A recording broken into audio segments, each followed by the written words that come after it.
ใช้ตัวนี้มาซ้อมผู้ Deputy Speaker ให้นิสมนี่จวงเสร็จจดกัน Speaker เนี่ยนี่ใครคุยนั่นหัวอย่าบัดเจ็ตse sonte kan han nei chowa kan hlim hle a an wam kan tia kan house leader min wam na noya in hong tak in po tak hlim takin kun kan mang thina a mor bok na ni kan lo thleng ta voina minister pani te demand kan han soidon ta a thei anga ring kan tum ve le anga amara chu kan hun bi khi danangin nakina min ron extend sak mai tura kan nga ya pulang hing lo mar kan minister zaum tak chak tak thalai te pon ama be sena han nei mi mal tak po ke poin atha aka khiatin hei a department en kol te hi kan soi ma sanga demand number pariat na labor employment skill development entrepreneurship less day kan ti hi voin ne hian demand hi department som le pani kan chief minister department pakwa pu tetea department pathum oma hian a poisa sarkar kum kal lai phalo om chun ania noi som pasari point paruk panga in tuna financial kal lai sum hi phalawa amai ro chu a phen an thil tam tak in bil tura kan nga ya he department hi ministry kal liam ta khan ain kol tu ate kalotan ve wangin soi tu ka nga khop mai kan how to then khaten an sei to ang khan Mizoram department upapol amai ro chu department lian lo anga ngai le askop le ani phungpo mi puin kan thiat vak lo ania athok tu te mo athok tu ra da tu te mo re poina an chak vak lo thin na ni ma se ka ngai to da om thin chu India le khovel puma po labor department en call to minister te skill development en call to minister te hi chu minister ro po du sak de le na thok thei tur dana ni ti hi ka thin lunga le na wangin he department hi la lian theyang ti hi ka thin lunga oma kan thok tu te kan tho pui te an fel em a an talent hai chu angai ni kan tia theyang to kin he department hi bul kan han chan chowa atira chuan zep thu omlo ACB case te PAC case te CAG case te nen kha department kha kan balul hima alo in phiar na savia wani ma seng kan thok tu te theyang to kin kan han thok khowa engkim kan clear a infrastructure development te manpower development te askop ange in skill lama te labor uinga te entrepreneurship ate nasa takin ma kan la mizo ram sarkar department nuaya department somga don zinga hian department scope nei thaber malam be sin nei thaber han holding kan kalpui turani mo ko engkim apo hian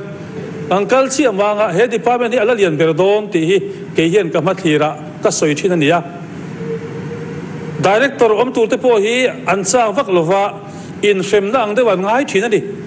ma se ka soi chu reilo te ya less day director in la in chu don kader review alo manga IAS so hian less day hi kan kader tu ni anati don ti hi ka soi thina ni chu ti tak ka scope nei tha chun zom tur tam tak om na kan minister zinga angai na sia in an chun zom chote hemin hoya hian a big takin skill development ate po tin mizo ming tak thil te po kan han phua kot chua ti te pum ti te program yan pui kan siama ITI train chuak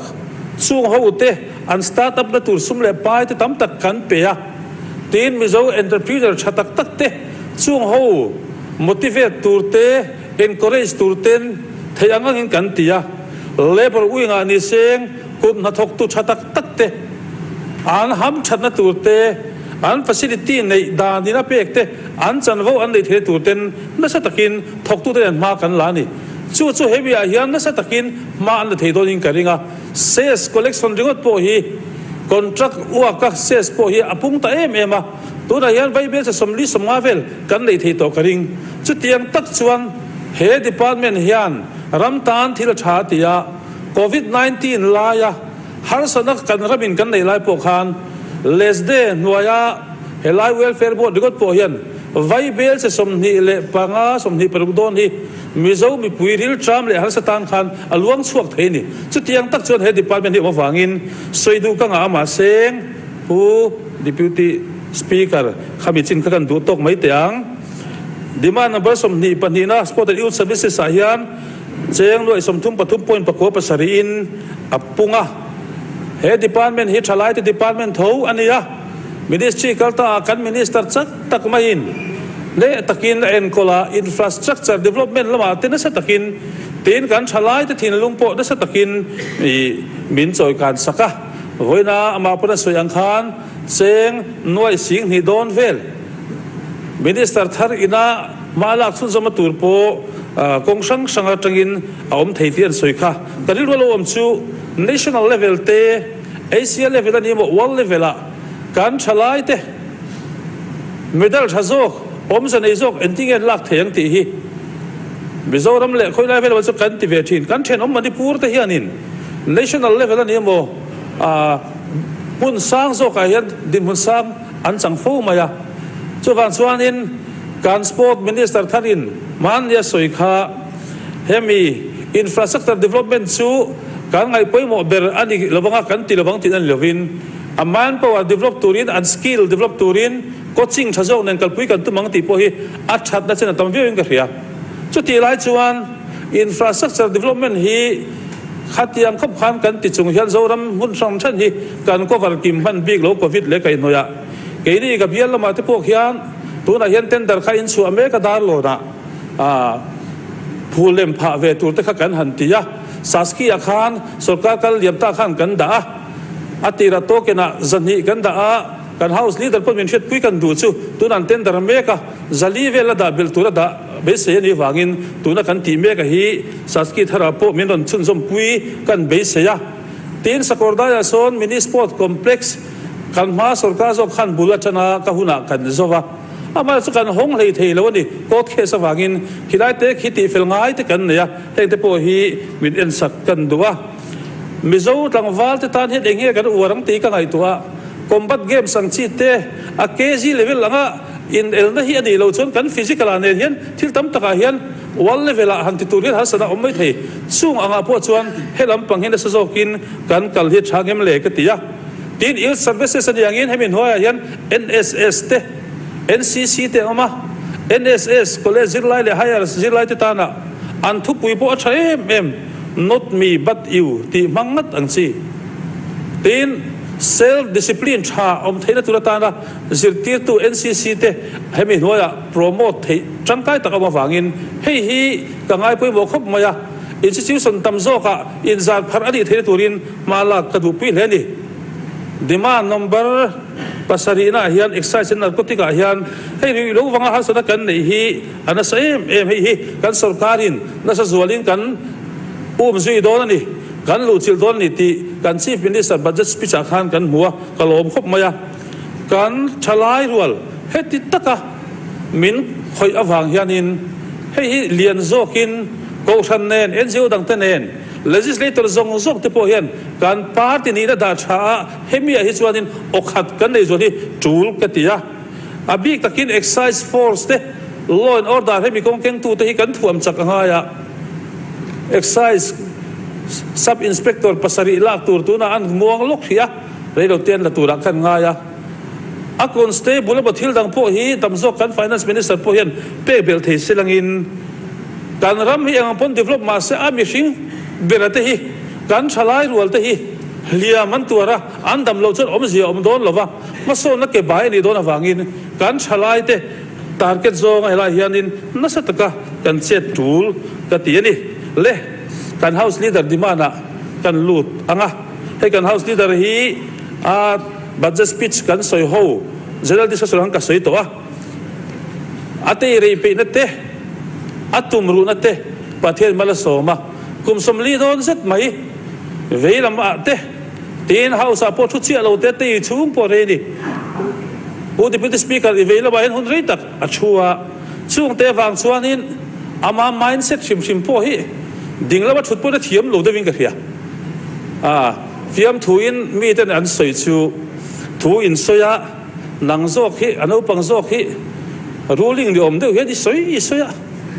house leader โซกเฮ็ด opposition mindset ที่นั่นเนี่ยตัวป่าเฮ็ดอะไรรอนติดเจ้าเจริญที่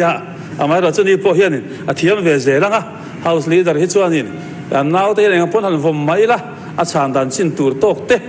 ป้าจันจังอมค่ะจูลตีตะค่ะเช็ดหัวตัวกันไงช่วงวันส่วนนักกินพวกกันเสียงเช่นที่จูถ้าวางเขานั่นเตะหันใส่เฟียชุนสมัยอมเตะโปหันใส่ดูเตะโปกันเนี่ยช่วงมีอาจวนนี้ GAD หน่วยเตะหันใส่กันดูจูเฮ้ยแต่จีราขันกันเมื่อบาดชิ้นขัดเต้นหันใส่ยาเกี่ยมันนี่ legislator เขาจีงังไงโป designated quarter กันในเตะมันตุกฮีการ minister กัน MLA เตะสกัดอภิษาเสพอนยังอาบิกตะกินสาสกียังบ่ฟันดังจังพวกเฮียนินว่าตรตำโจกีกันได้ฮิจูลกติคุบมา呀ให้ฮิมัสลามกันมาลากตันจูลกติยะทีนจุบีละว่าชวนินกัน SDRP อาคานินอินเซียกเช่นขัดค่ะหันสวยเตลกันดูชูบีอินเซียกปะกตาชวน Sustainable Development and Reforms Policy อาคานินทิ้งกลางขตินะ Village Development Committee VDC ดินอดีตตูร์ทูเต Block Level เต District Level เตอันดินตูร์ทูอินเซียคาตูน Financial Year ทัศวาฮิอันให้หิมินกัลปุยตุ้มเอ็มกองจิสังสังการ Development อันกัลปุยตูราฮิอันินขายรัวใครบิ๊กอมโลกันตีนะตูร์มันรัวตูรันอีกันตีอะตีน Municipality เตอมโลนะnotify ต้านาฮิอัน Town Development Committee กันดินังตีเตอมเตละช่วงตะจูกันหอยโดนิมตีขากันโซเตลดัวตีนอินเซียเรียนเดียวประคัตชูมินเนโกอาควันกัน Secretary อาควัน Chief Minister Office ส่วนข้าตูรังขานินอินเซียข้าอมบกะเฮงอังจีตฮีเองเงี้ยนี่กันสกัดเรียนทุนฟุตเราเดว่ามันหัววักลวินกันติโดนตีขากันโซเตลดัวเฮีกัน SDRP อมอันนี้วางิน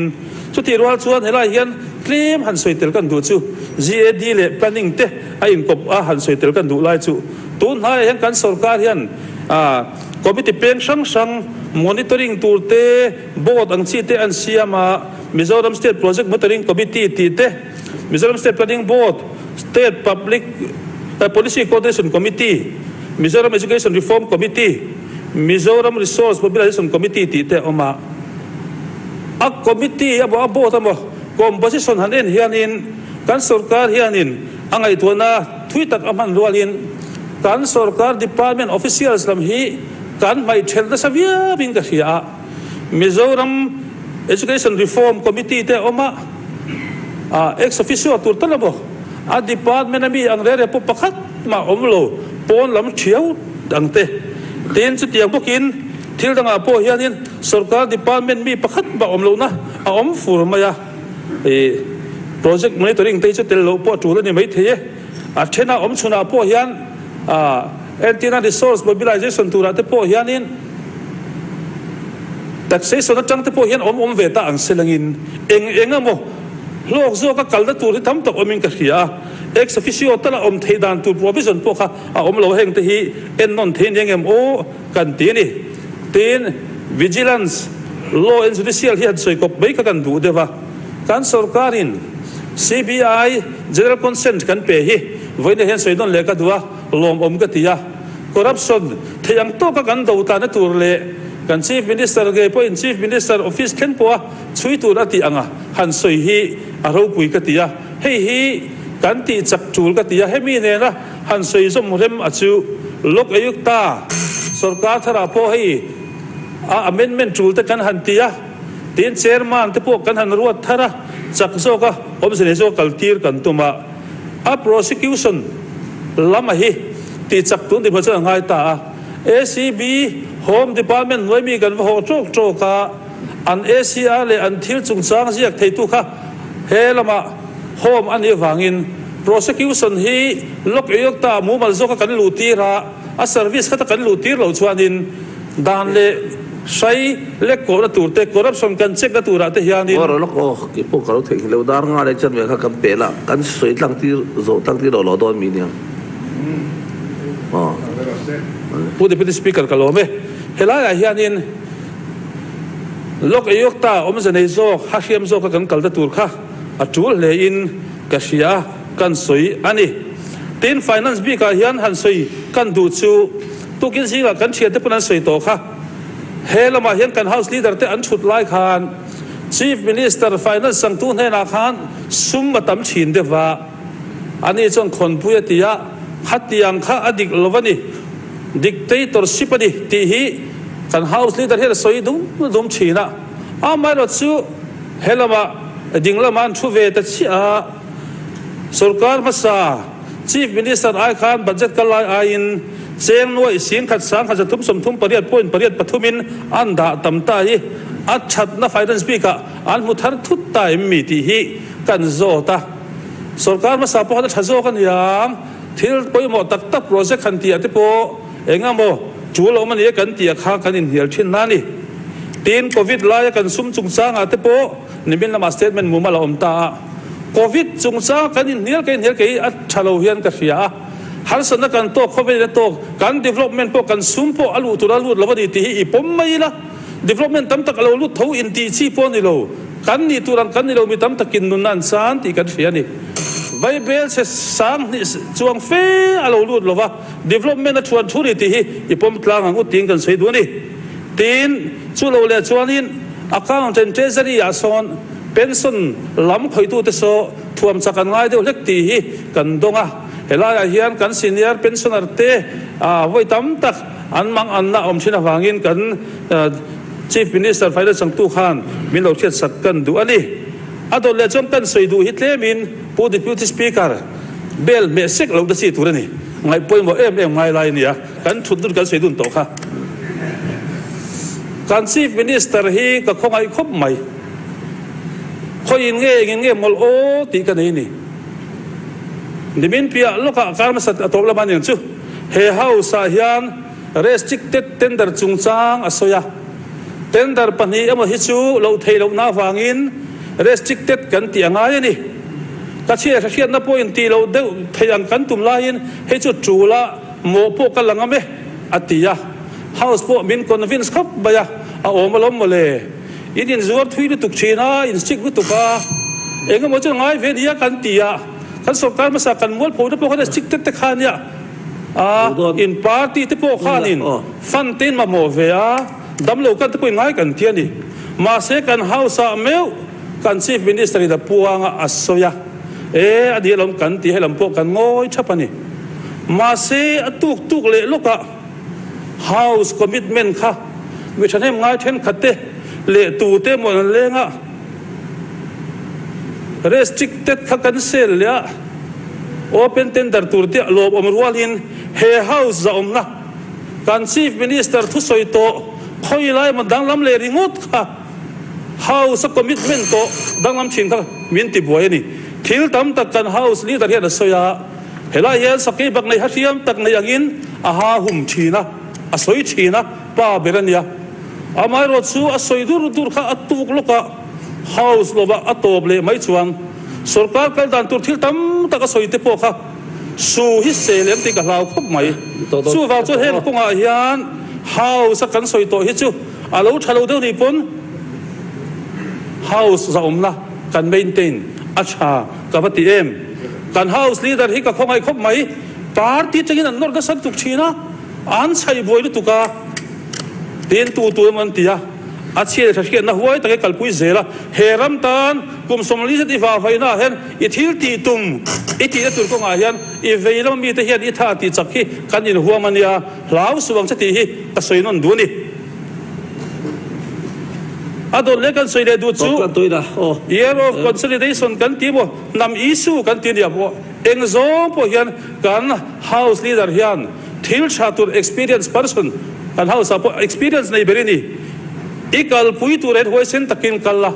kan ram tan kan nam tan thil cha iti khai nge kan be se ya I approach po a chain kan hiani sumi tur chuan hoi sen ang che kan ti ni kan fui ve che ni nak tu tlaya chu hi bin bo sei saki tum bok sia khalam kha kan soi tam kha kan du tel de ni atop na tak tur point da hian po deputy speaker legislative assembly soi lo hi chuanin cái ni hi kan kim thei lo ni kan speaker te kan deputy speaker te commissioner and secretary te in mi kai hruaina awangin he session kan nei chungin lim tak in po takin engkim a hun taka engkim kan ti thei kan loma inefficiency in service a iveilo mi te lom thu kan seinon du ni adon le kan sei du chu kan house leader min lo chin chia pui tan kan assembly house om na hi hun thara hian ngai to thari manga ngom hiam traffic te security ate har sa khop to mai kan mun rem chang khui la nge ai zol tanga la de zok pon ni mai theye khatla assam rifle rents a anung lampang bor te po so emane ministry khat meni ko zo jang kan lak sak ton ya sarkar thar hian delhi la main ta tum thokhat de wing ga hia ege bo portion so han khat ila assembly house is swal teng u mun za om de win isiam teng u voine chuanin atot lutuk to engkim mai hian ramro re na za om na turte a ro pui na turang te poi keng zo la wing ga hia chu ngai to na chu kan heavy assembly big kan soya hian kan bel du ani atop na tak taka chuan kan house leader te kan speaker te in mi kai khoina zong ate he house bin uam na lom kan ti a i veila mi te hian pu deputy speaker kan soi non on a chu he ram tan he nam tan kan ngai tu na kan manga ngai tu si sel lo kan nei lo thil tha a chu sarkar kan thlop dot kan ti kan ding renga nangli po in chu tiang tur chon min hu ula a mai chu ram tan thalo a ti ruk tum in ne ro chuan kan thei da chin china bi pui thawa ho turin kan ding don kan ti opposition role kan play don kan ti hi kan soi non du ani kan demand te hi pass turin kan thlop em a chu ti rual chon changkai ta ka sum le pa hian ani na ang taka aman ngei kan du sak chu ani kalome hey kan soi zo thokhat to a ni kan tlai ta deuh ma kan han soi hi kan pel het thina atop nan kan ne atop beratan ne atop tak tan kan ne le a cho kan pel thui deuh tak ta thina ni ang tin nge ni kan cho lai lok to ri don nge ni kan house leader kan soi tir